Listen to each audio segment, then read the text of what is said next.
केंद्र सरकार का एक आदत बन गया है हमेशा लोगों को इस देश में लाइन में खड़ा कराने का, चाहे वो नोटबंदी का लाइन हो, चाहे कोरोना के बाद राशन लेने का लाइन हो, और अब सहारा से भुगतान लेने के लिए हर कंप्यूटर सेंटर पर लाइन हो। लोग सुबह से लेकर के रात तक लाइन लगाए हुए हैं, लेकिन पोर्टल काम ही नहीं कर रहा। पोर्टल पर लोगों का क्लेम हो ही नहीं पा रहा, और जैसे होता है ना कि नर्क में ठेला ठेली, वही हाल हम लोगों के साथ में हो गया है। जैसे इस पोर्टल के माध्यम से माननीय अमित शाह जी कह रहे हैं कि हम 10-10 हज़ार रुपया लोगों को देंगे, और बाकी जमा धन जो है वो कई किस्तों में टुकड़े टुकड़े के रूप में आपको हम देंगे। हम अमित शाह जी से पूछना चाहते हैं कि हमारे और सहारा के बीच में जो एग्रीमेंट था वो था कि 64 महीना में डबल देंगे, हर स्कीम पर 12%, 10% का इंटरेस्ट देंगे। हमारा कॉन्ट्रैक्ट सुब्रत राय से था। फिर भारत सरकार या केंद्र सरकार या सहकारिता मंत्री बीच में दलाली करने वाले होते कौन हैं? सुब्रत राय ने कई बार अखबार के माध्यम से, टीवी के माध्यम से, सोशल मीडिया के माध्यम से कहा था कि हमारे पास देनदारी से 3 गुना की ज्यादा की संपत्ति है। हम जिस दिन भुगतान करेंगे पूरा ब्याज और साथ ही साथ डिले पेमेंट 9% एक्स्ट्रा इंटरेस्ट के साथ देंगे। फिर माननीय सहकारिता मंत्री होते कौन हैं? बीच में दलाली करने वाले। ये कहते हैं कि हम केवल जमा धन की वापसी करेंगे, वो भी कई किस्तों में। बाकी मेरा ब्याज का क्या होगा? क्या उस ब्याज से 2024 का इलेक्शन लड़ना चाह रहे हैं? क्या इस देश में हिंदू मुस्लिम करके फिर से एक बार सत्ता में काबिज होना चाह रहे हैं? देश के लोगों को मूर्ख बनाना चाह रहे हैं? ये हम लोग नहीं चलने देंगे।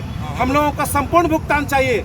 अगर संपूर्ण भुगतान नहीं मिला तो हम लोग इसी तरह सड़कों पर मशाल जुलूस आंदोलन करते रहेंगे, और ये आंदोलन तब तक नहीं रुकेगा, तब तक नहीं थमेगा जब तक इस देश के एक लोगों का संपूर्ण भुगतान न हो जाए। ये फॉर्म भरने में क्या परेशानी हो रही है? परेशानी है। फॉर्म भरा कहाँ जा रहा है? अब एक मिनट रुकिए ना। आपको पता होगा कि 10 करोड़ डिपोजिटर है सहारा के सहकारिता समितियों का, और पोर्टल काम ही नहीं कर रहा। पूरे दिन भर लोग कंप्यूटर सेंटर के आगे लाइन लगाए हुए हैं, लेकिन 2-4 भी सर्टिफिकेट क्लेम नहीं हो रहा। पोर्टल की गति धीमी है। उसके बाद पोर्टल पे हमारा क्लेम भी हो जा रहा है, तो माननीय अमित शाह जी कह रहे हैं कि हम आपको 10 हज़ार ही देंगे। ये क्या तरीका है? जब सहारा की इतनी सारी संपत्ति है, जिस संपत्ति को बेच करके संपूर्ण भुगतान हो सकता है, तो भारत सरकार बीच में इस तरह का बिचौलिया का काम क्यों कर रहा है? अगर भारत सरकार के दिल में दया है, भारत सरकार चाहता है कि इस जनता के साथ हम रहे, जनता के साथ खड़ा हो, तो कोरोना के बाद 20-20 लाख करोड़ रुपए का पैकेज बैठा गया इस देश में इंडस्ट्री को बचाने के लिए। क्या इस देश के 60 करोड़ जो जनता है वो इस देश का वासी नहीं है? क्या उसके लिए 2 लाख करोड़ रुपए का पैकेज नहीं दिया जा सकता?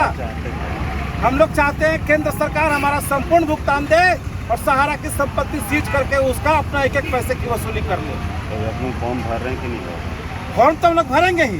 फॉर्म क्यों नहीं भरेंगे? फॉर्म भी भरेंगे, आंदोलन भी करेंगे, और माननीय सुप्रीम कोर्ट में हम लोग अपनी बात भी कहने के लिए जा रहे हैं कि इस देश में बैठा हुआ कार्यपालिका के लोग, जिसने हम लोगों ने वोट देकर के जितवाया, वो हमारी बात नहीं सुन रही है। आज रक्षक ही भक्षक हो गया है।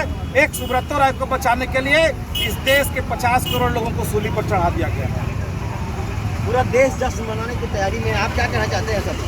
पूरा देश जश्न मना रहा है, चूँकि जश्न आज़ादी का है। हम तो वो जश्न मनाएंगे ही, लेकिन दिल में कहीं न कहीं तकलीफ है, दिल में कहीं कहीं दुख है, क्योंकि उस जमाने में जो लोग देश को आज़ाद कराने के लिए लड़े थे उनकी संख्या 35 करोड़ थी। आज 2023 में जो इस देश में एक सुब्रत राय के द्वारा लोगों को आर्थिक गुलाम बना लिया गया, उनकी संख्या इस देश में 50 करोड़ है।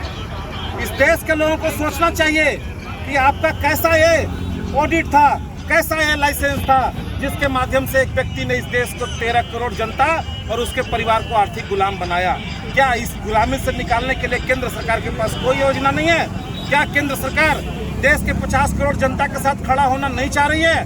इसलिए ये आंदोलन चल रहा है। केंद्र सरकार तो स्कीम लेके आई है जिसमें भर रहे हैं फॉर्म में। जी, केंद्र सरकार तो फॉर्म लेके आई है ना, जिससे अपने भरने। ये तो सर बताए ना, ये फॉर्म क्या एक तो लॉलीपॉप है। हम क्या कोई सरकारी पैसा मांग रहे हैं क्या? हम कोई मनरेगा का पैसा मांग रहे हैं क्या? कोई सरकारी स्कीम का पैसा मांग रहे हैं क्या? कोई भीख मांग रहे हैं क्या? हमने जो सहारा को दिया वही मांग रहे हैं।